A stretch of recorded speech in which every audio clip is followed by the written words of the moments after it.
বাবাই হইছে সুদখোর আর ছেলে হইছে গাঁজাখোর। মানে খরে খরে না মিললে তো আর হইব না, তাই না?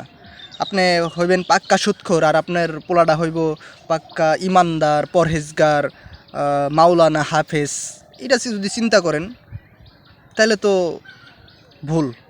কারণ ওই হারাম টাকা পয়সা দিয়া ছেলে মেয়েকে ভালো করা সম্ভব না। আপনার হালাল রোজগার রুজি না থাকলে তো আপনার ভালো ছেলে মেয়ে হবে না। আপনার যদি রোজগার থাকে হালাল, আপনার রুজিতে যদি থাকে কী বরকত, তাহলে তো আপনার ছেলে মেয়ে ভালো হবে, আল্লাহ তাআলার দিনের পথে চলবে। আর আপনি যদি হন পাক্কা সুদখোর, আপনার ছেলেটা হবে পাক্কা গাঁজাখোর। এটাই তো স্বাভাবিক। আর আমরা নিজেরা ভালো না হইতে পারলে ছেলে মেয়ে ভালো হওয়া সম্ভব না, আর নিজেরা ভালো হতে পারলেই ছেলে মেয়েকে ভালো বানানো সম্ভব।